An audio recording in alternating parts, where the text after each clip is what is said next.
Yo! Yeah, welcome. Welcome to the Comic Convo Express, everybody. We're the host. I'm Pedro, the Marvel fanboy himself. And I'm Tom Castle, the son of Frank Castle. I'm back. And it's their turn to die. Wow, that's deep. Or White Castle. Go to White Castle for the $5 bacon bundle with 2 bacon sliders and a small fry. What did he say?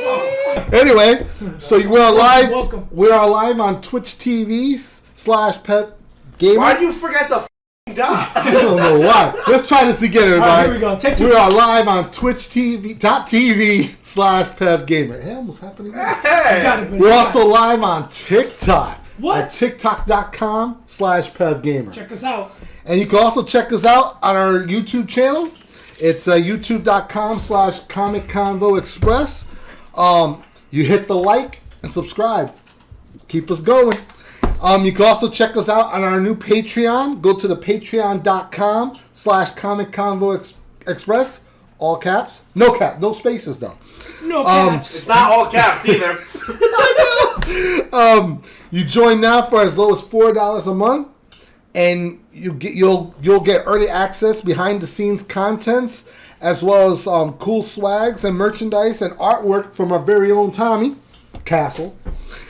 And as well as you could check out our new show called The After Hours. The After Hours. Chicka wah wah, chicka wah wah. Wonder what happens there. It's uncensored and uncut. It's where the script is tossed out the window. It's where comic books goes uncensored. The After Hours exclusively on Patreon. Talk about So every and anything. Anything. We talk about anything. Comic related, non-comic related, whatever we want to talk about. Yeah, buddy. It's the After Hours. Yeah, buddy. And Comic Convo Express, we're brought to you by Dubby. Get your dub on. It's the Dubby energy drink. You go to dubby.gg. Use the promotional code PEVGamer, all caps. All caps. If you use it, you get 10% off the entire order. Get your dub on. You know, it's just like... Pedro, tell them the great things that Dubby is, that being sugar-free. It's good for, diabetics and people, even who's a health freak. It's made out of the coffee extract. Yep. It's almost like having coffee, but it's like Gatorade. It's just like a 2 mixer, and it wakes you up and gives you that extra energy, especially when you need it. It got different types of flavors. My favorite is the pineapple strawberry. Very delicious. Hey, we don't give no love to Gatorade, man. Nah, Gatorade. We're supporting W, baby. This is where we get censored. Yeah. Get out of here. Get out of here. We get your dub on. And if you like our merchandise as well, go to streamlabs.com/PevGamer/merch. We get Comic Convo Express merchandise, shirts, and cups. Also, Pev Gamer shirts, Gamer cups, got some merch and on what I'm a too, little jelly about is the Pev Gamer hats. I want one of those. So, that's what we are. Comic Convo Express. We here to talk about everything. Thank you for Today, joining us. Thank the you. craziest topic is the most brutal storylines. It's not hero related. It's the most brutal, Marvel's brutal storylines.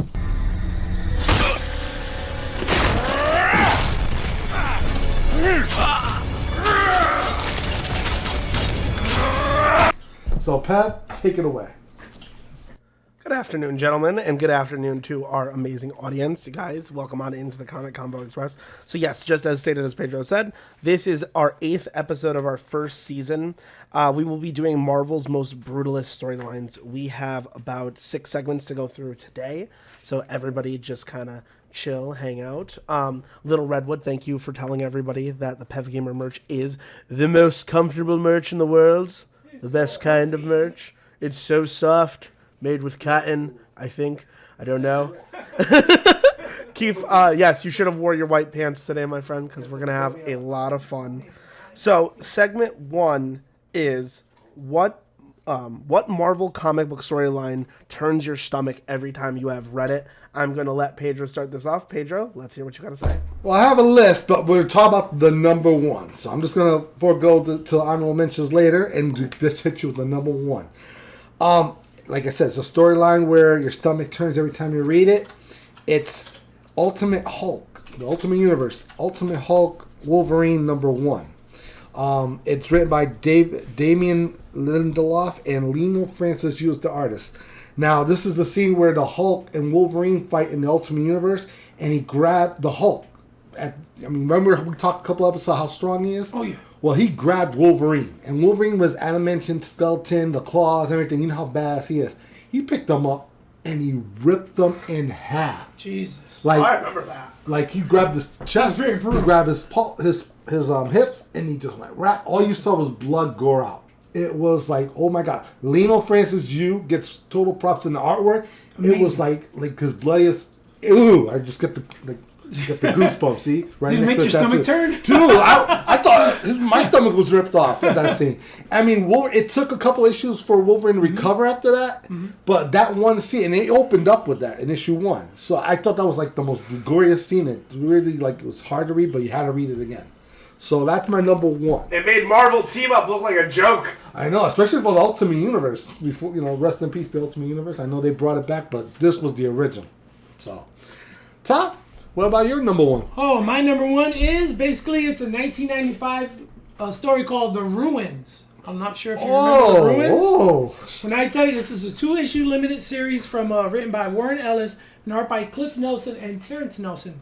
It's set in the dystopia alternate universe, explores the world where Marvel heroes fail to save the day. The storyline follows a journalist named Phil Sheldon. Basically, Phil Sheldon goes around. He's trying to write a book about why is everything going so sideways. Right. Basically, in the future, the storyline where Tony Stark, goes to Vietnam and he ends up getting captured. He ends up building the suit and everything. He builds it, and then they form the Avengers, Captain America, and all. And they end up getting killed. Getting killed. Like, they end up getting they formed the Avengers. They end up getting ripped apart, totally killed. So after that, the storyline goes to where Scarlet Witch, who used to be a member of the Avengers, she ends up going to the government, to the feds, and she spills the beans all about the Avengers and about everything. The X-Men too? Yeah, she becomes an informer. Yeah, correct. Yep, she becomes an informer. Hey, snitches get stitches. Exactly. Right. Oh, and it's cool because it opens up where you see the reporter, Phil. He's walking down the street, and you see a Quinjet flying, and then you see a Patriot missile rocket shoot up, and it hits the Quinjet, and it explodes, and it kills what's left of the Avengers. Oh my god. So whoever's alive is not alive anymore. So then it goes from that to where it goes to he goes into a bar, and he's talking to the bartender, and you see what image looks like Wolverine. And he's talking to him. Now, you know how Wolverine gets the adamantium? Becomes Wolverine and all? Weapon X, yes. Well, in this alternate reality, he actually gets the adamantium metal, and his body begins to start getting poisoning. Actually, it was inspired of the movie Logan with Patrick Stewart and Hugh Jackman. Hugh Jackman, yes. Similar to that, well, his body ends up getting poisoning from it, and he yells at the bartender. He's like, "Give me a drink," and the bartender's like, "This guy's here's writing a story. Can you talk to him?" He's like, "Yeah." So Wolverine shows him his hand, and you can see just the flesh just decaying off his body. Oh my god! So much for his healing factor. So gory, oh my gosh, let me tell you. And so it's a very dystopian world. Yep. Let me tell you about basically the top 10 things that actually what could go wrong did go wrong. Nick Fury actually he goes to DC, and Phil ends up talking to Nick Fury, and he's talking to Nick Fury, and he's like, "Well, I just got to come clean and tell you." But before he tells him anything, there's a young Jean Grey shows up, and she's like in this little hoochie outfit, and she's like, "Hey, big boys, I can show you a good time for $20." And Nick Fury's like, "What?" And he takes his gun on and starts kills her, like right there, just straight up kills her. And she didn't use her powers to didn't do anything, just kills her. And then he it. tells Phil about what happened back in Vietnam, with him and Cap. They actually were cannibalisms. They were going around killing and eating people, and Cap actually put him onto it. So anyway, with all the guilt and everything that's tied in with Nick Fury, he ends up freaking icing himself right there in front of him, man. Blood shooting everywhere, and this art is amazing. It's painting. It's beautiful, beautiful art. So from that, we'll go to it just gets deeper and deeper. It is deep. And during that, they show clippings of like newspapers. They show a picture of Galactus up in space, who's actually dead. And on the title of the paper reads, "A god dead in space," and he's circling Mars because he died, and nobody can say how he died or anything. Mm-hmm. Crazy.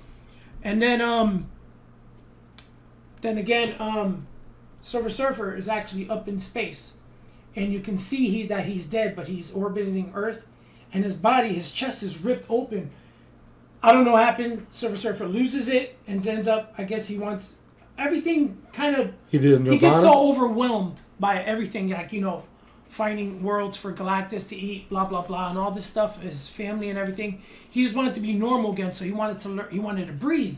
So he ended up ripping in his chest and released all this cosmic energy. He Now, Nirvana himself? He iced himself. When I tell you, he iced himself. Oh. So not only that, the Kree were supposed to come to the Earth to destroy it, right? To full on attack or whatever. So on their way here, the radiation and the cosmic energy that came off of Silver Surfer, it just destroyed the Kree's cloaking device. So the Earth saw it. And they launched nukes at him. Bomb, bomb, bomb. Nukes after nukes. Blew up the freaking ship. The ship freaking crashed on land on Earth. Like 75% of the Krees died. That's what happens when you mess with the Earth. Yeah, they came in, they crashed and they died. And then the survivors, they put them in a concentration camp. Right? Phil goes there to do an interview with Captain Marvel.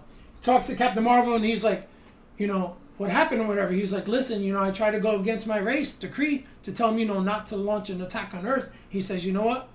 I should have let them. I should have just let them just straight up do it instead of rebelling against them, because that base, the concentration camp that they're at, they're getting, it's a nuclear site that's right next to them, a test site. So they're just bombing nukes over there. And all the rest of the Kree are freaking, every 4 out of 5 children are dying from radiation. From the thing, and he's dying too. You can see it, Captain Marvel. His flesh is melting off. It's so deep, man. I'm telling you, it's so deep. And again, Professor Xavier is the president. Believe it or not. Emma Frost, who's crazy as hell, ends up talking to Professor Xavier, and he lets her do experiments on children. You can see her with this evilish grin, and she's like operating on all these children. You see their marks on their heads and stuff. You see this evil grin because she's trying to unlock the psyche on all these children. I know, I'm going to jump around, so just try to hang in with me. And this is all in the same book. Yep. Hang on 1 second. Yep. Before you guys go into the chat is very active right now, so a couple things just to read off of. Just let me read it before you guys actually respond. So Keith had said, Deadpool kills the Marvel Universe. The twist at the end took me by surprise. Genuine surprise the first time I've read it. Little Redwood said, my number 1 is not a Marvel superheroes, but it's technically still in Marvel. It's the Transformers comic, but Megatron and Ratchet get fused into one, being they still are 2 different characters, but they basically got melted together. That was actually the comics, Marvel. Yes, it is under Marvel. This is true. Redwood also loves your shirt, by the way, Tommy. Oh, thanks, dude. And let me just put it out there. Special, baby. Keith wanted to throw out Craven's Last Hunt is up in there. Let me turn your mic. Oh, yeah, definitely. Yes, when you see the head about blow. it. Yes, we talked about that. We talked about the last hunt where Craven beat up Spider-Man and buried him alive. Buried him, but he took the shotgun and then... Very brutal scene, though. Oh, yeah. Nirvana did, remember? Oh, yeah, no doubt. I was. Oh, God. And then the Transformers one, that was, I remember that storyline. What's his name? Andrew Wildman was the artist who wrote it. Larry Hama, I believe, wrote it. Wrote it, and Andrew Wildman was the artist. Oh, well, the Wildman. Yes. So now back to Professor Xavier was the president, and not only that was he a president, instead of, in our reality 616, yes, where he was going around, having mutants, all come together and humans, be as one. Yeah. Well, in this reality, he's using all the mutants as experiments. For example, Cyclops, they're all in a cage. The warden who's walking around Phil to do the story that he's writing a book on, actually Phil's an co-partner of Peter Parker. Yes. From the Daily They worked Bugle. in the Daily Bugle. Yep. So Wilson Fisk is walking around showing them each cell, and you see a cell where Nightcrawler is, and he's actually a feral animal just eating like flesh and stuff. Yo, it's crazy. And then Cyclops, he shows Cyclops, and his eyes are gouged out, and he's like reaching out, and he's like, President, is that you? Professor X, is that you? Yo, I'm telling you, this reality is so There's dark. so And much then, going on in this. Then there's story. what's her name? Kitty Pryde. She tries to escape because she can phase through items and stuff. She tries to phase through a wall, and half of her body gets stuck in the wall. So like half of her still existing. Crazy. Is there? You said there was 2 issues of the ruins that came It was out? a 2-issue limited series from 1995. Marvel, if you're watching me on this, you need to come out with a trade on this. I need to read it. And then, believe it or not, Quicksilver's in a cell, and he has these bandages on his arms. They decapitated his legs, and they cut off his arms, and they just left him there. Crazy. God, that is And crazy. again, the Kree Skrull War I talked about, Captain Marvel, the interview. And you know how in R616 Bruce Banner became Hulk? Yes. Same thing happened in here, but in a twisted, sick, psychotic way. And I want to tell you, this made my stomach turn because I'm a huge Hawk fan. Rick Jones is out there on, playing his guitar or whatever, and they're doing the nuclear sites. The sites. origin, yes. Yeah, the origin of Bruce Banner becoming Hawk. So they're out there. Bruce Banner's out there on his motorcycle. He's like, hey, get out of here, get out of here. Well, he sees Rick Jones out in the thing. He's like, get out of here, get out of here. So he goes there, and Rick Jones is like, what the hell is this guy? Some crazy guy yelling at me. Just like the original. Yeah, so he goes out there and he pushes him out, and of course the bomb goes off. And you see Bruce Banner, get blown up. He gets absorbed with the gamma radiation. And not only that, so in our reality, 616, he turns to the Hawk. But in here, turns to the Hawk for like 2 seconds. You see his body morphing green, see his eyes come out, but he turns to a grotesque version. Like tumors, cancer, everything just comes out of him. He's like a deformed creature. Like I said, again, that could have happened. Like I said before, what could go wrong did go wrong. So that happened, and Rick Jones is telling Phil this story, so he can write in the book. And he's like, yeah, they after that happened, the government took him, they put him in a facility, and now they're just running freak experiments on him.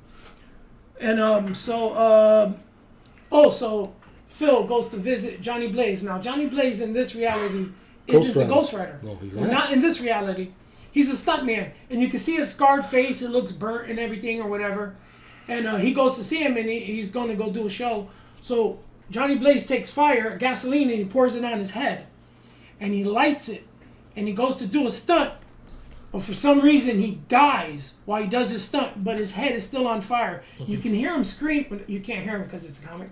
But you can hear him screaming as he rides away, but he dies while he's riding away, technically becoming the Ghost Rider in a sense, but he never really got the spirit. He never made the deal with the devil. And now, the number one kicker in this series, again, I told you, he was a ex-co-worker of Peter Parker at the Daily Bugle. So not only that, Peter Parker didn't become Spider-Man in this universe. When he got bit by the radioactive Spider-Man, he eventually succumbed to it and had a virus that was killing him. He looked almost like Ben Grimm, but like a smaller little wee version of him. Right. And he became patient number 0. Now, the thing about his virus was, when he went around, it was dormant. It didn't evolve. It didn't get worse. Yeah, it didn't go crazy yet. And Peter Parker eventually became homeless, and you see him with like clothes, and he's like all jacked up, and he eventually dies. But Phil remembers shaking his hand, and Phil succumbs to the freaking virus, and he dies. Oh. And he didn't even get to freaking finish the story. I know I skipped it, but a part in here, it shows about Fantastic Four that go up in space. And they get hit by radiation. 616, they become the Fantastic Four, Mr. Invisible, Mr. Fantastic Thing, and Johnny Storm. Yeah. Now in this one, Fantastic Four ends up stretching to the point where he dies. Invisible Woman turns to glass. She trips and falls and dies. Johnny Blaze turns into fire. And he can't burns himself to death and dies. Oh, the powers didn't protect him. Just killed him. And I forgot what happened to Ben. Something happened to Ben. Turned into a rock? I think he turned a rock and he turned to a mineral, and he just vaporized, and that was it. Wow. All because of that. So that is my number one. So Pete, if you want to run off your Wow, after all, that was just from one book, one series. Jesus Christ, when I Wow. tell you, that was deep, and like I said, it very stomach turning, and like I said, what could go wrong did go wrong. Well, like I said, when I got this question, I had a list, because you can't just pick one thing. Oh, no, dude. You guys, when you're responding to us and told us about it, I'll make it real quick. Infinity. I threw in Death of Gwen Stacy and Green Goblin, Amazing Spider-Man 121 and 122 by Jerry Conway and Gil Kane. Obviously, it was traumatic for all of us growing up. Punisher Volume 6, number 17 by Garth Ennis and Derek Robinson. The Punisher runs over Wolverine with one of those cement trucks. Hysterical. He said a cement truck. Wolverine 90 by Larry Hama and Adam Kubert. Wolverine versus Sabretooth, when he pinned him on the floor and he popped the 2 claws right there, and the third one went right to his brain. Andy Cooper, and baby. it was good, and it just became the Age of Apocalypse, so we never followed up on it. But it did make Sabretooth into like an animalistic with no brain. That was dope. Moon Knight number 2, Charlie Huston and David Finch, when they did Moon Knight, when he ripped Bushman's face off. Cut it right off, and he peeled it right off. It was disgusting. New Avengers 2 by Brian Michael Bendis and David Finch, another big name artist. Sentry versus Carnage brought him to space, and from the shoulder on, he ripped Carnage in half in space. That was dope. That was bloody, and it was dope. pretty cool. That was dope. Ultimatum number 2 by Jeff Loeb and David Finch. Again, oh my God, this guy's 3 in a row here. Ultimate Universe, Ultimate Blob was seen eating Ultimate Wasp like he was like a Twinkie. I didn't get it was disgusting to look at. And of course, my favorite, X-Men 25, Fabian Nicieza and Andy Kubert, when Magneto pulls out the adamantium out of Wolverine's body. Fatal Attraction, It was baby! Fatal Attraction. If you know X-Men 97, you know what I'm talking about. It was like traumatic for us to watch. It was drawn beautiful by Andy Kubert. It was tough. Jean Grey had to shut Wolverine's mind I out. know, she had to. Otherwise, he would was have in so died much right then pain. and there. Yeah. But it was brutal. That was my list. And You that was it. got something to say, brother? Oh, I was going to say, we're going to move on to this next segment. Okay, so. next segment. Okay. There you go. All right.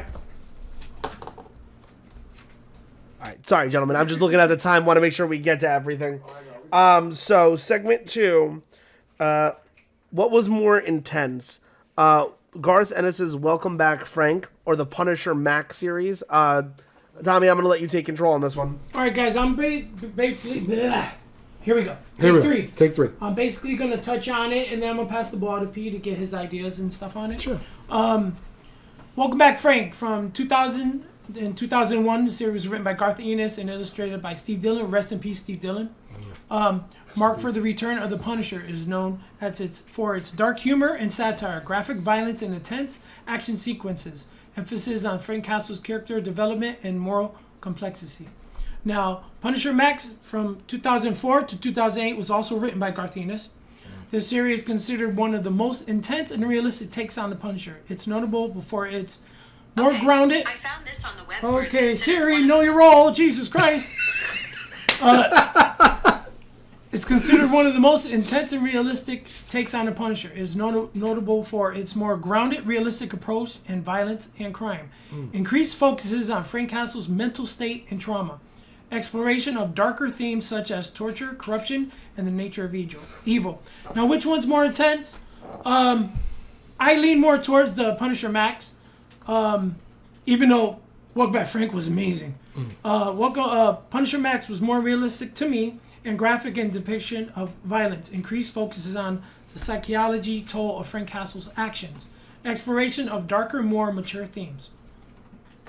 So what do you think, Pete? Yeah, I like the way you explained that. All right, well, I broke the question down like this. We'll start with Welcome Back Frank Punisher story. It was written by Garth Ennis and Steve Dillon was the artist. It ran 12 issues. They called it Volume 5. It was under the Marvel Knights series. It brought back Punisher back from this little look. We'll get into that later. We don't want to talk about that. But it brought Frank Castle back into the Marvel Universe the way we all know him. And it lasted 12 issues. It was a limited series. It was a great storyline. It's based off the movie The Punisher with Thomas Jane. And then the series continued in its Volume 6 for 1 to 37 issues. Mm-hmm. Also written by Garth Ennis, and it was still under the Marvel Knights line. It was still fantastic. It followed up even through the whole Welcome Back Frank, and there was a Warzone, Punisher Warzone limited series 1 through 5. Garth Ennis, Steve Dillon together as well, and it followed up. It finished the whole storyline with the Mama Ganucci's, the whole spiel. Ganucci. Ganucci, hey, forget about it. What the fuck?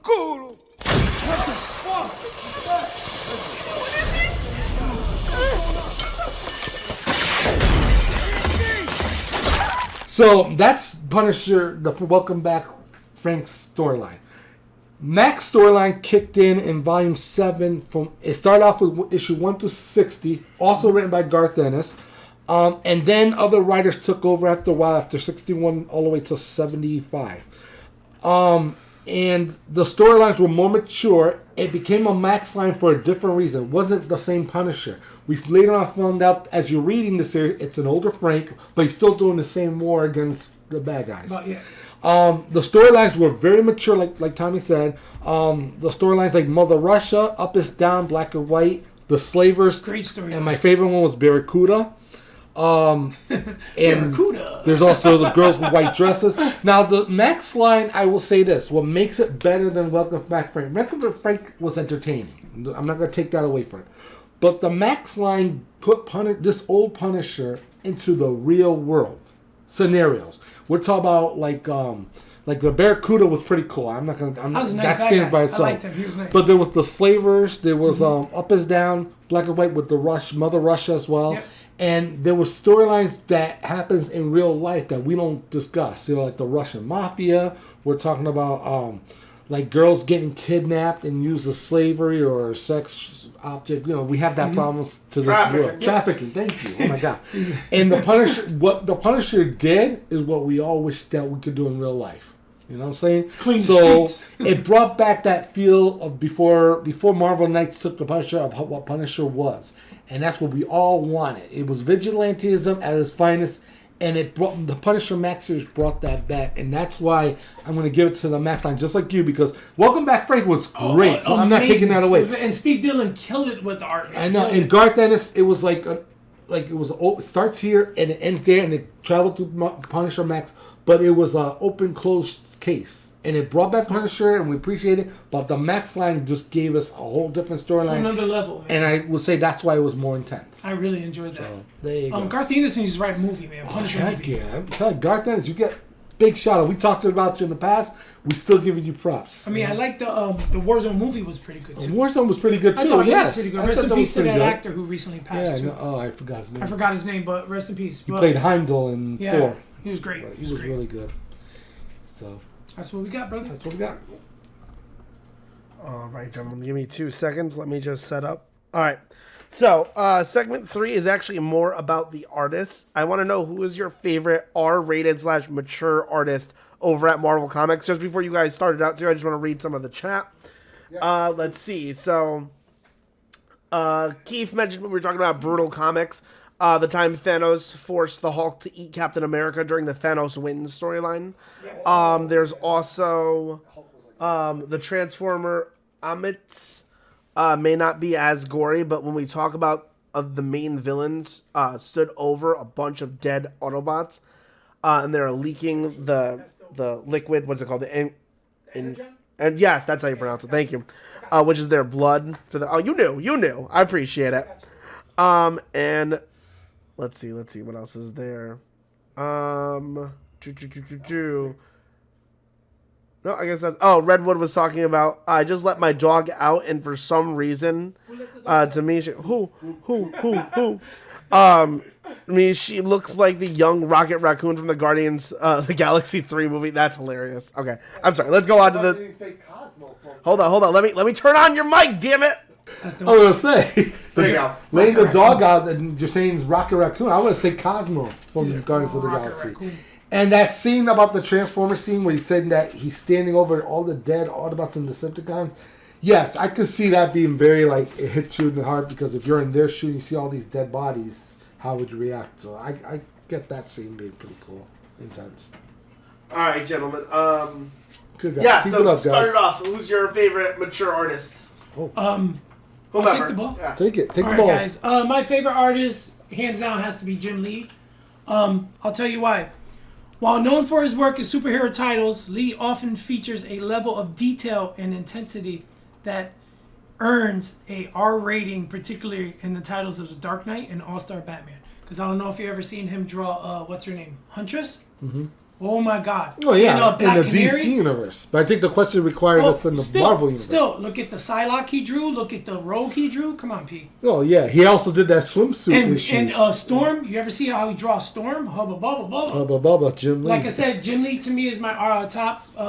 I have a couple honorable mentions. Go with the honorable mention, because the question is referring to the favorite R-rated. That's my favorite in Marvel, not in the. Jim Lee draw more. He But drew what issue? I'm saying. What issue? Uncanny X-Men. He drew 275. He drew with everybody in the yellow and blue costume. 265 where Rogue fights Carol Danvers, Miss Marvel, and they end up she absorbs her power.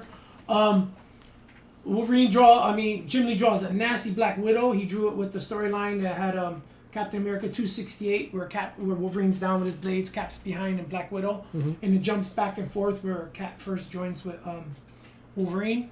Black Widow, he drew her beautiful. He drew Jim Lee. Then also the X-Men run that he did. I think she's above age now, but Jubilee, she was kind of cute how he drew her. But I can never get that out of my head Storm, now. dude, keep it in your mind. FBI, open up! He drew a hot Storm. Whoa, He drew Jubilee. a hot Rogue. I mean, Rogue and Storm, All yeah. the women he drew. Jubilee, really? he even drew some Alpha Flight too. Jimmy So you're saying R-rated based on the way he drew females? yes. Oh, okay. Yes, okay. I'm not Now saying I'm dudes understanding. with junk. No. But I just mentioned that he did work in DC also. But Would you guys say Marvel. that Dave Gibbons fits? The Yes. Oh, he didn't do Marvel. He But it just in general, though. Yeah. for Yes. artists, Well, he Correct. did yeah, Watchmen, yeah, yes, definitely. he Yeah, was. yeah. Okay, cool. Oh, he based a lot of stuff off of Betty Page. Gotcha. Keith was asking in the chat, Yeah. so you know. And Keith, a little tidbit. Dave Simmons, as he got older, he actually met Betty Davis. He found her when she was older, and he actually took care of Gibbons. her. Dave Gibbons. Dave Gibbons. Yeah. He actually took care of her. He used to buy her groceries. He used to bring her food. He used to draw art for her and everything. Really? They got a really nice bond together before she passed. He passed also too. Rest in peace. Dave Gibbons? Oh, wow. My other ones, I got Frank Miller, known for his work on Sin City Sin 300, City. Batman, Dark Knight Returns. Miller also did Daredevil. he did tons of yeah. Daredevil. He did Letra Killed Saga. Electra. That's right. Bill Skinifowitz, how do you pronounce Bill it? Sienkiewicz. Sienkiewicz. His work on like Daredevil, Born Again, Electra Assassin, stuff like that. And then Craig Capullo, his work on Hey, Greg Capullo. he did a lot of work. I mean, he did a lot of X-Force too. Right. He did a lot of stuff on DC. We'll try to stay. Mike Mignola. Mike Mignola, oh yeah. His did work Daredevil. is inspired imagery, dark violence, making him a staple on the list. So that's what I got pretty much for my art. But like I said, Jim Lee, I think the way he draws his women, beautiful, and I think that's puts him up as a R-rated artist, in my opinion. Makes sense. It makes sense. All right, cool. Well, I mean, when I read the question R-rated, I was thinking like violence and stuff like that. So I'll go on that path. I didn't know. Everybody's interpretation is different. Everybody's That's interpretation okay. is different. That's great how That's in my what we- mind you have yours. Pat gives us the questions that really puts us to thinking. Yeah. So I'll And give him I that. do this on purpose, and I want to stress that 150%, is I write this itinerary with the idea that they're going to have different takes on certain things. Do they overdo it sometimes? Absolutely. I tell them what I'm like, yo, this is where I want something super specific, and this is where I want it to be, for interpretation. So I just want to put it out there. I write all these without telling them really what I'm looking for. Hold on. And we Yeah, doing we this text each other separately. going, "Hey, dude, Hey, what it's did like, you what's mean by going this? on? And we have did to you mean by this? we have to take his question and we really go down a rabbit hole. But here we go. Yeah. I'm gonna go with the number one R-rated artist. It's Steve Dillon. I mean, the Punisher. What he did in the Punisher during I'm Frank not mad Mac. at you, bro. Welcome Not back, mad. Frank. Even during the Mac series that he touched upon, bloody, gory, violent. Every headshot, explosion. I mean, the man was known for doing his artwork in The Preacher, but in the Punisher, blood, gore, little sex and violence. next It was level, perfect. I follow him up with Derek Robertson because he followed up on Punisher after Steve Dillon, and he continued that same violence. He also did Wolverine, and between both books, he was very violent, Very R-rated. very R-rated. And then, of course, I put Clinton Crane, interior and cover. His cover is very bloody. The interior is awesome. It's painted. It looks very like, oh my God. Just when he did Carnage and Carnage USA as well as X-Force, it's phenomenal. Very bloody and very violent, man. I love that style of him. I also have to give shout outs to the cover artist Arthur Soydom. You know that name? Great. If you don't, I'm going to explain it to you. This guy is a horror painter / artist. He takes Marvel Zombies, right? He takes regular covers. He, like, an example, he did the first issue of X-Men 1, Uncanny X-Men 1, where the X-Men are attacking Magneto, and he made them zombified. Dope. You see his artwork. He did X-Men 1. He did the zombified cover. He did Civil War at one point, one of the covers with Captain America with the shield, and he made them all zombies. He did it because he was doing the Marvel Zombie series cover on the covers of the whole series, and his artwork was so eye-catching. Sick. I had to get him. It's very blood and gory zombies of the Marvel universe. I like that. I also And for anyone who's curious, we are going to be doing a Marvel Zombies episode come season 2. season 2. He did Avengers one too, right, Pete? Yeah, he did. Zombies? He Yeah. did. He did a couple. That was dope. Sean Phillips Interior, he did Marvel Zombie on the Inside as well. The way he drew the zombie attacks on when the heroes attack humans as well as the unzombie heroes. I thought that was very bloody and gory looking. Different type of style of artwork, but it was great. Based on what Tommy said about how Jim Lee draws women, I could top you better with Jim Lee on that. Frank Cho. Hold up. Oh, shit.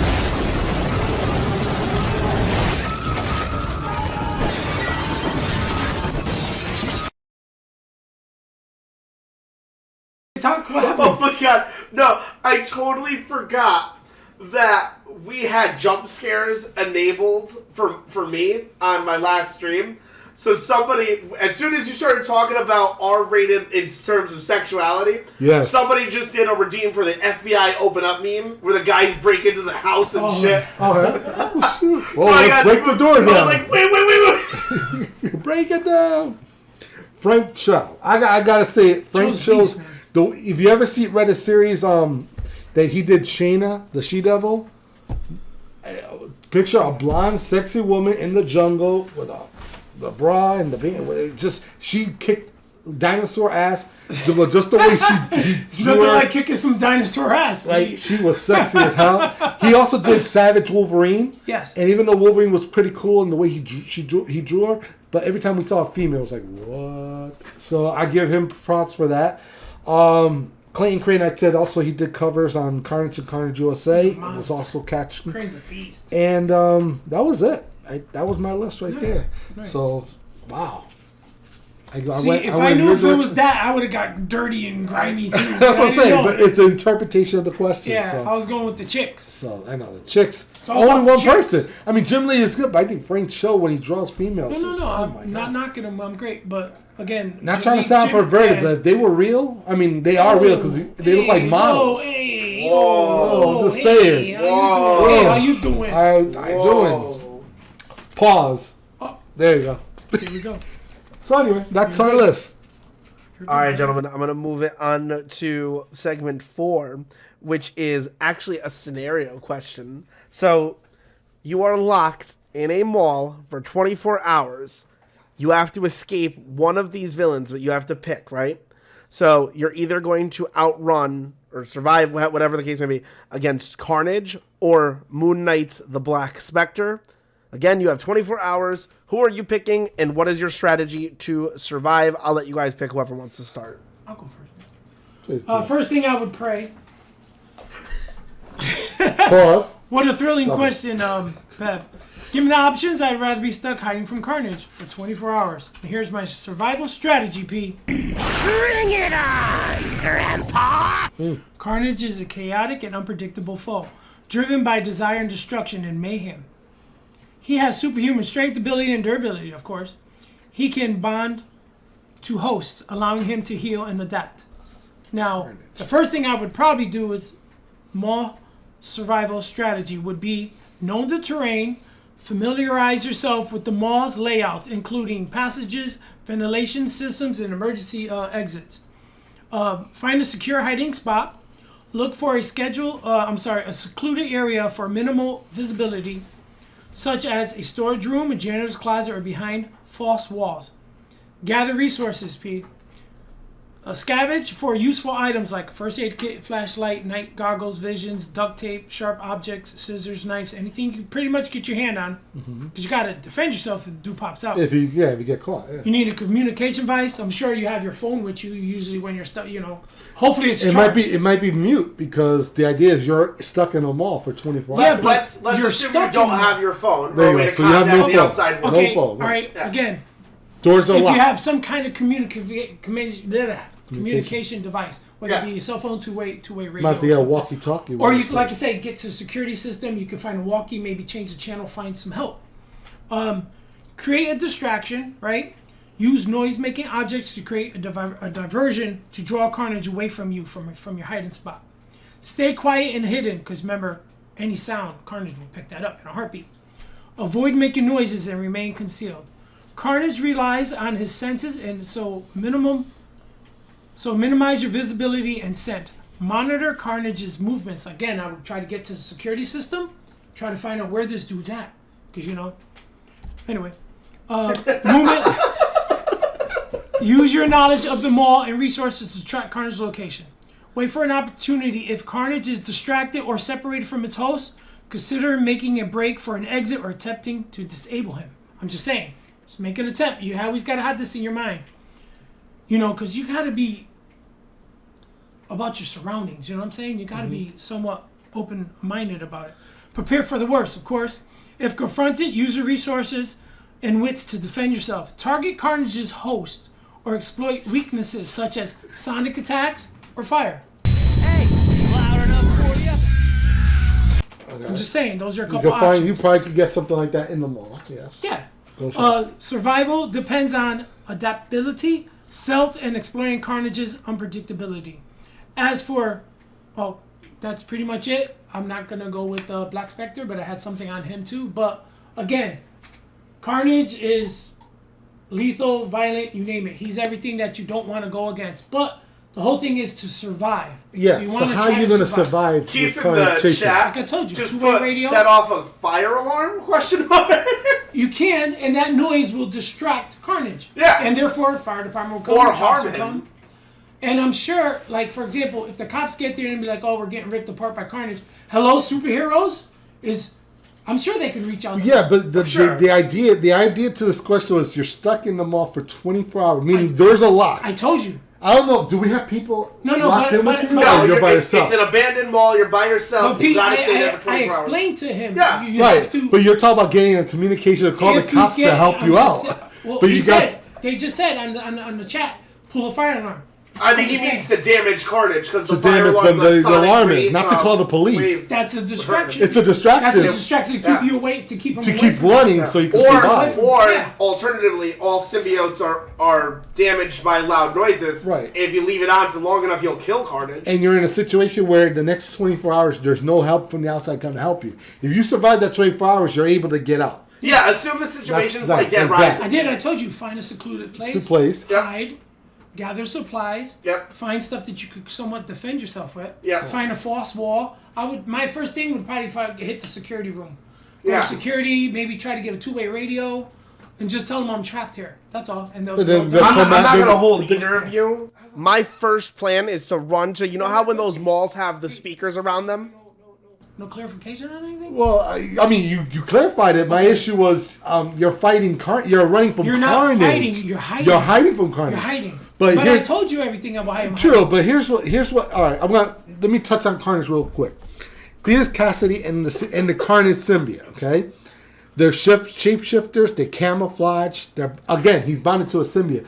You're talking about separating if the symbiote decides to step away from Cletus Cassidy alone is a serial killer. He could take care of himself. You heard what he said. All right, you pull the fire alarm. Right, here's the scenario. So- Yeah. Oh no, hold on. Pause. It hurts him. Pause. And then Pause. pause after. Okay. You pull this. You pull the fire alarm, and if it's so ear piercing, maybe Carnage might Separate from Cassidy. from Cletus. Yeah. I'm just saying at that moment. All right. Yeah. But it's And not if going to there's a completely Dick's stop Sporting him. Goods, you have a shotgun, you kill Cletus right Yeah. there. Or you get a hockey stick. You But go you're right talking up about a his head. serial No, killer like. that's fantastic. But you're talking about like a serial killer like Carnage. P, listen, you're trying to survive. Yeah, that's what I'm saying. You're talking about fighting, like going straight up with Carnage. Just If like, you can separate them, again, I'm just using the scenario Right. that someone said fire alarm. and a fire alarm would help, but I don't think it's the definite. It's gonna help. Like it might give you an hour or two.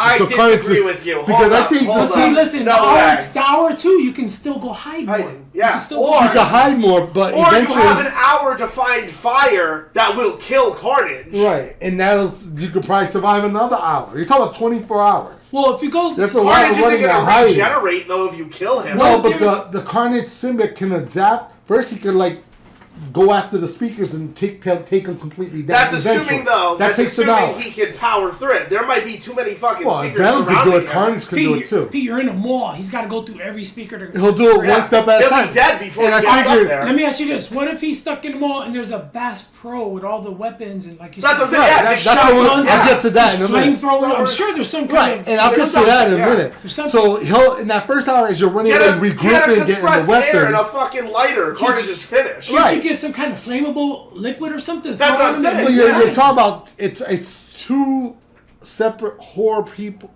people event. You got Carnage, the symbiote monster. Yes, He'll have to take down the speakers and he'll have to dodge flames. But then you got Cletus Cassidy, who is like the most psychotic killer. He'll find a way to get you before you can get him. But listen, if like any animal that's trapped in a corner, you're gonna find a way to survive. You're not gonna sit there and take it. You're not gonna get murked. Agree. For example, me, I'm not gonna just stand there and die. I'm gonna. You gotta keep running. I love this argument. I'm gonna fight It's a deep argument. I'm gonna yes. fight you. All right, tell you what. Right. We're running out of Right. running out of We'll time. go into the Black Spectre. That was my choice. Okay, we're gonna do your take, but again, I think if you're a dog trapped in a corner, you're gonna fight for your survival. You're not gonna lay down and die. I'm not gonna lay down and die. Well, let me ask you this: if you're stuck in the wall for 24 hours, you're not gonna lay down and die. Am I right? No. Same thing with you, right? I'm not gonna die. I will keep running. Oh, but I was high, running high. I agree with your stance because I think Carnage is the easier of the two. See, that's where I disagree. Yeah, that's where I disagree. All right, here we go. Let's hear it. We got Cletus Cassidy, symbiote costume. We know his powers, right? Yeah. Let me go to Black Spectre. Black Spectre, there's been 3 of them. 2 of them, one is already dead. One of them's in jail, literally in jail. He's not doing too well. And the third one is, he used to be a friend of Moon Knight, studied Moon Knight, became a villain, like his opposite. Hold on. Let's assume, And the only- it is the second one. He is not in prison. He has all of his things, out. and he has. Well, his here's the crazy part. He's chasing your ass in the mall. But all 3 of them have one thing in common. They're all human. They all have his training, like military training. Yes. And that's as far as And they're weapon experts and combat experts, which is the recent technology. Spectre has technology. The recent Spectre, what makes him different from the other 2 is he studied the Moon Knight. And so he knows how to study people, whoever he's going up against, including me, for example. Like Batman, he does studying. So this guy's only credit, he has no powers, and his only credit is he somehow killed Moon Knight recently. Of course, Moon Knight does come back, so take it with a grain of salt. Well, again, we're going to assume that it's the second Moon Knight. I mean, the second Black Spectre. Right. I'm sorry. Yeah. So this Black Spectre has no powers, okay? And he's very smart. Compare that to Carnage, who's a serial killing with powers. He's more dangerous, and if he gets his hands on you, you're dead. It's always like the video game. Take away the moment he gets his hands on you, chop, your head is off. But take away the symbiote. Cletus Cassidy is just a man with a knife. He's a guy that's crazy. If you took the symbiote off the Carnage and made him Cletus Cassidy versus Black Spectre, then no abilities other than I'm gonna kill you. Then it's an equal. It could go either way. I think it's equal. And if I rated Fast Pro Shop, the moment you put the Carnage symbiote on Carnage, that's what made him more dangerous. And I said, you know what? If I had a choice between the 2, go with the weaker. I go with the Black Spectre. Okay, and that's so fair. That's my argument. That's why. Now, what I would do in the mall, real quick, similar to what you did, you run and hide. Yeah. You count for 24 hours. But if Black Spectre fights you, if he finds you, you have a chance to like punch him and run. That's how it is. He's like, Siri, what time is it? Time check. I mean, the only way Black Spectre's going to kill me in the mall if he comes from behind and like snaps my neck. Other than that, I have a chance. Black Spectre has all of his guns and weapons. Gadgets. Then you hide. Hide. He could set up a fucking probe and fucking find where he can find you. Right. He could probably, if he can think about making something like he that. got probably shit that can go through walls to find well, he does not. I'm just saying. He got You're like fighting SEAL Team 6, bro, with one guy. Yeah, exactly. One guy in a SEAL 6. Batman. So you have a 50-50 chance to survive in 24 hours. With Carnage, I don't think you so. bought yourself, based on what you said, you only survived 3 hours before he finds you. And if he catches you, just like the video game, turns his hands in an axe, chop your head off, game over. You don't make 25. You gotta hide. Spectre, like I told you, Pete, you gotta make distractions. You gotta distract and you gotta run and hide. I agree Carnage, with you. You gotta make distractions. You gotta fucking set up some kind of defense. You gotta think all this out. Wait, but not even just that. Carnage has way more weaknesses than Black Spectre. Yes. How you figure? Carnage can be completely immobilized by sound and be killed by fire. Fire. Black Spectre has bulletproof armor. He's got guns. Yeah. He's got... You set up a fucking room with like just not explosive, anything that's flammable, and you can fucking shoot something Carnage in there, yeah. And have him get into the middle. Like for example, take your clothes off, put it on a fucking mannequin so it looks like you're there. But how many times? Carnage will pick up the scent because he smells your clothes and smells you. So go in there and next thing you know, motherfucking surprise, boom! Right. Everything fucking blows up and he catches on fire and he dies. Let me compare something real quick. The alien symbiote dies because he catches on fire and then Cletus Cletus right, dies. but how many times have Spider-Man and Venom, both characters, How many times did they use those weaknesses on Carnage, and Carnage continues to battle it out? It's not Venom them. also has the same weaknesses, so you can't really use it. It's in full not them force. fighting him. It's me hiding from Carnage. You can't use them against them versus Carnage. It's me versus Carnage. Yeah, it's you versus Carnage. So if you're using the same weakness that Spider-Man and Venom would use. I'm just saying. But this Venom is what has I those would same do. weaknesses. Yeah. So True. Spider-Man I'm and saying. Venom are working together. The question He's not is, going to use them. The question is, who would you hide from 24 hours? I would hide from Carnage. I would hide from Black Spectre. That's though. fine. I'm good with that. No, I'm just saying. Good for no, that. No, I'm saying. I know. Right. You argued the fact that Carnage is nice, blah blah blah. I understand. Right. I understand all that. Okay. I'm with you 1,000%. Right. But this is me hiding from this motherfucker. You understand? Right. I don't want to die from this dude. You think you could survive 24 hours? I'm gonna try like hell. I want to get home to see my wife. I want to get home to see my kids. Yeah. What the That's fuck? fair. I'm gonna live another day to read a comic book. But I'm saying this is all, dude. This is all comics. You understand? Yes. But I understand where you're coming from. Well, Spider-Man fought him. Well, Venom fought him. I'm Listen, just trying to propose if you ever that his read powers. the comics of Yes. anybody fighting anybody, Juggernaut versus Thor, X-Men versus Magneto, nobody's really gonna kill each other and win. They fight. They have their differences. They have their own ideologies. True. Blah blah blah. But they never really win. But again, this is me hiding in the wall, 24 With no hours. powers, just Fuck Venom, fuck Spider-Man. you gotta help I'm you, gonna right? live. I'm going to Bass Pro and I'm gonna get shit to defend myself first. Yep. And then they I'll got go- beef jerky there. I'm gonna have some beef jerky. I'm gonna have some sodas. Fucking chill. Dude, first thing first, I'm gonna probably scent myself. I'm gonna get some, you know how they sell bait, like earthworms Yeah, and shit? yeah. Cover myself to fucking hide my stench.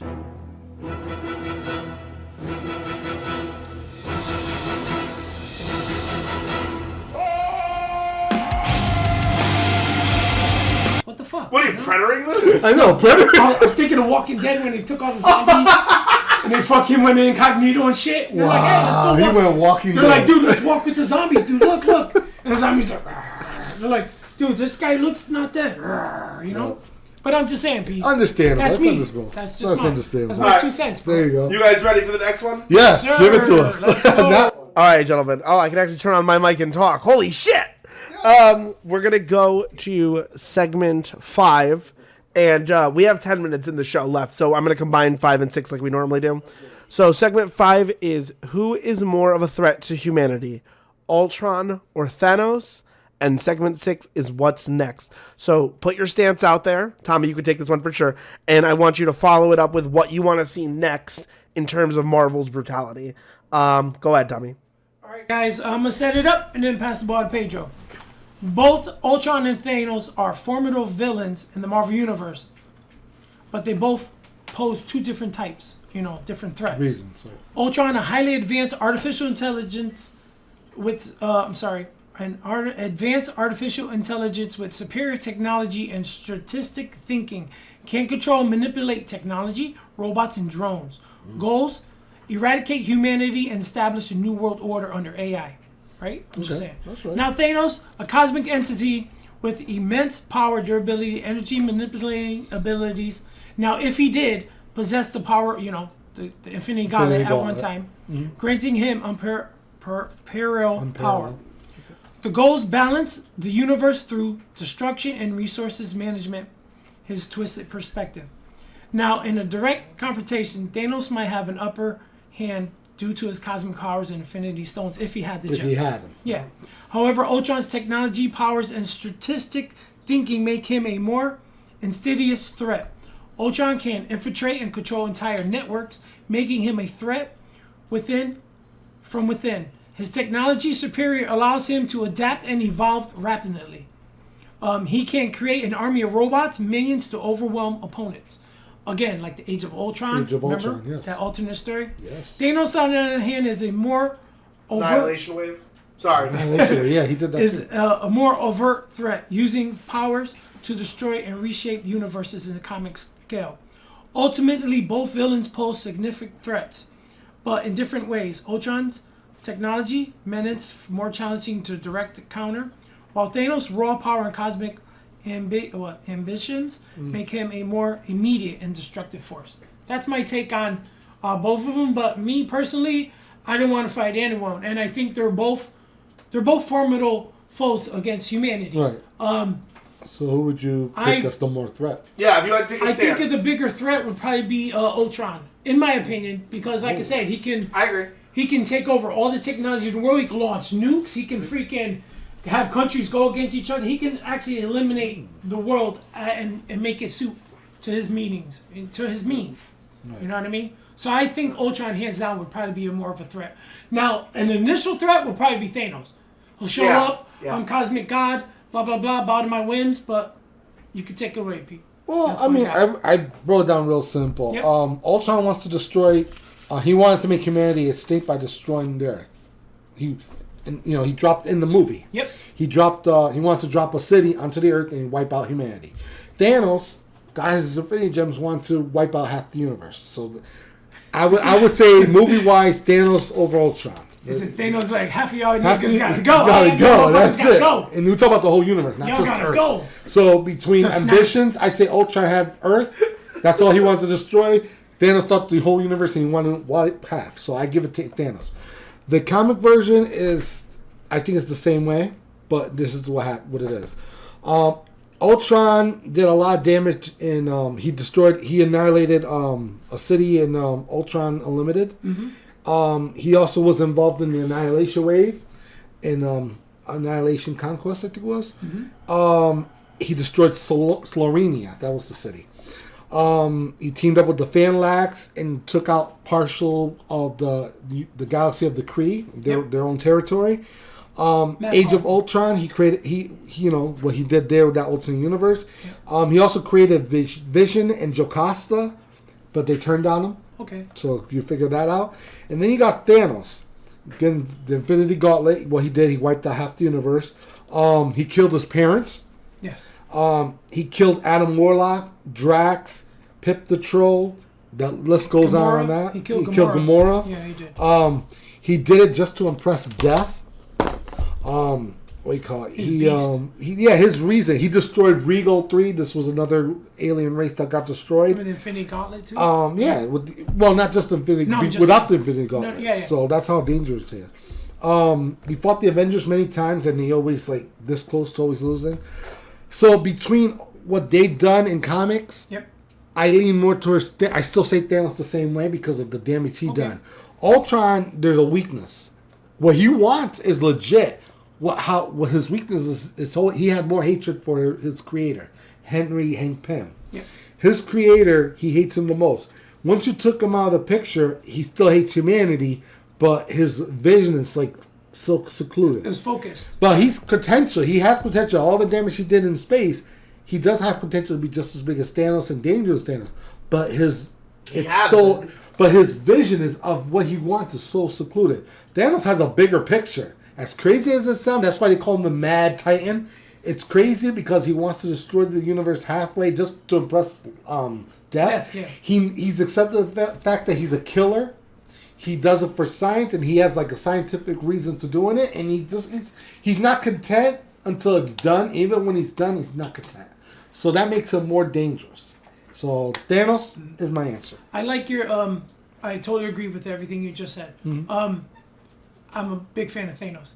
Okay. But let me ask you this: if Ultron would go against Thanos, do you think Ultron could think of a scheme to destroy or somehow capture? He would Thanos? He would make a theme. He probably would disrupt some of the planning that Thanos would put into the battles in the long-term battle. Mm-hmm. But if he gets his hands on him, I think Thanos will crush him.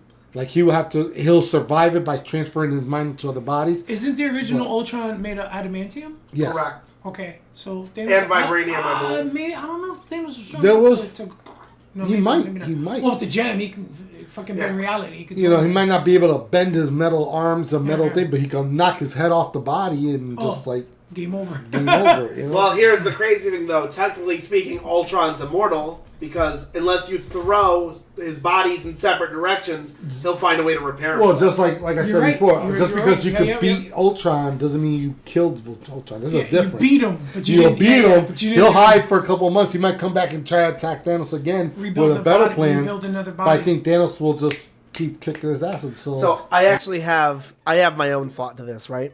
I think that Thanos is a threat on a universal scale, so the universe in its entirety, I think Ultron is the ultimate threat to humanity. And my reasoning being is, with Thanos, there have been storylines where he has beaten all the heroes and conquered the Earth, yet he still employs certain members of humanity to do his bidding. The Cosmic Ghost Rider, the Hulk, so on and so forth, right? Where Age of Ultron happened, and his sole mission was to destroy all living organisms on Earth. And, Age of Ultron never really got past the Earth. So, in an immediate sense, Ultron's the biggest threat to humanity. Thanos is the biggest threat to the universe. That's my take on it. I don't normally put my take on these things, but I wanted to for this one for sure. To give a quick props to Ultron, he is capable of being a Thanos level villain. Agreed. During Annihilation Conquest, he destroyed like half of the Kree Empire. He's a beast. So he also almost won in Age of Ultron if they didn't go back in time. But his only motivation during that time was he was going to use this Annihilation Army to attack Earth. Terminator shit on him. He was just on a side quest. So because he was on a side quest, No, if you read the story, like the whole deal with the Phalanx and Annihilus, it was a side mission. Yeah. And he did that much damage. So imagine if he really wanted to destroy the Kree, he would have did the full universe. Yeah. The Kree, and who knows who else. So that's what makes Ultron dangerous, but that's also his weakness. You smoked him. So that's good shit. That's a good shit right there. Good shit. All right. Oh, what's next? Yeah. Give me your things to come, guys. I would like to see the return of the Max line. Oh, wow, yeah. Not just the Punisher. I would like to see Punisher Max come back, but I would like to see like new characters. Moon Knight come under the Max line. I would like Daredevil. Daredevil in the Max line. Hell, a couple of series with Spider-Man in the Max line. Make it more realistic. I don't know. Moon Knight's badass, dude. I also Imagine like him with his gloves off, man. Oh my god. And I also want to see the return of Frank Castle. I know recently he died. Yeah! They need to bring him back. I don't know what the controversy, why they killed him off. Bring back my puppy. They brought that other blonde hair. I haven't read that series yet, but I will. And We can talk more about that on the Patreon. Frank Castle needs to return back to square one with Marvel to make it happen. What's next is I want to see. I know we've seen it in the What If, the Marvel Zombies, but I want to see it on a big screen, man. I would love to see that. And I want them to do it accurately. Get the freaking writers that wrote the Ultimate Story with the Fantastic Four, I believe it's issue 23, 4, and 5, where they go to the Phantom Zone and they end up coming back with the virus. Oh, I forgot. Or, hear me out. Robert Kirkman should write it. Oh, Robert Kirkman. Nice. He's the original creator of Marvel Zombies. Marvel Zombies, yes. Bring him back. Dude, have him, and I want to see it on a big screen. And try to stay as close to the comic as you can. No, you're never going to get it, but have it at least a little bit close to They are going to have an animated series of it. No, of Zombies? Marvel Zombies. Oh, I want to still see it on a big screen. You want to see a big screen version, but I'm settled for the cartoon version on. For right now. Yeah, because when I first read that and I saw that, I was like, holy cow, man, everybody's getting eaten. And then the Avengers disappeared, came back, and they were all zombies. Like, I know, it was cool in the What If series, They couldn't too. stop, and everyone just kept eating, and oh, man, it was tough. That What If was What If amazing. was amazing. That's And why the they're ending with making a Thanos, regular series. Oh, man, that was sick, dude. So be on the lookout for that, and I think they'll look on. Big screen, wait and see. We'll see. We'll see. All right, gentlemen, wrap us out for the night. Give us your top 10. Got my top 10. Here we go. Number 10, I got Daredevil number 16. First appearance of Spider-Man drawing, John Romita drawing Spider-Man. Mm-hmm. Number 9, Hulk 256. First appearance of Sovereign. I believe she's in the New World Order. Yes, New World Order. Then you got number 8, Daredevil, Work with the Mouth. First appearance of Lady Deadpool. Number 7, you got Deadpool, Circle Chase number 1, because a lot of people can't really afford the New Mutants 98, so let's go get a number 1 issue of Circle Chase number 1. Circle Chase, the first limited series. Number 6, Hulk number 1, first appearance of Red Hulk on the cover. Red Hulk. Number 5, I can't wait to see that movie, man. You know what? Good, bad, or indifference, I'm still gonna watch it. Yeah. Number 5, you got Wolverine 88, first fight with Deadpool versus Wolverine. Number 4, Star Wars Acolytes? Just finished, and it got something else in the works coming out. So you got your Star Wars number 1. That's on the hot list. You got number 3. You got Wolverine number 1. Frank Miller goodness. Frank Miller. Number 2. You got issue 180. First cameo appearance of Wolverine. And then the number 1, of course, because of all the Deadpool, which was an amazing movie. Yes. We'll talk some of that on the Patreon. Guys, sign up. Number 1 is New Mutants 98. First appearance of Deadpool. And Domino. Awesome. And Domino. And that's what I got for the top 10. There you go. All right. Make sure you sign up for the Patreon, guys. Right after this, we're going to have a nice conversation. Because, you know, it's going to be the after Because that's what we do. That's what we do. Check us on the after hours. Check a what? Wait till your parents go to sleep and then watch the after But thank hours. you for everybody for joining us on the show. Thank you. We Comic appreciate Convo you. Express. Leave Keep a like, the comment convos on the bottom. and support your comic book stores. LCS, baby. Peace. Thank you. God bless. Have a good one. You too.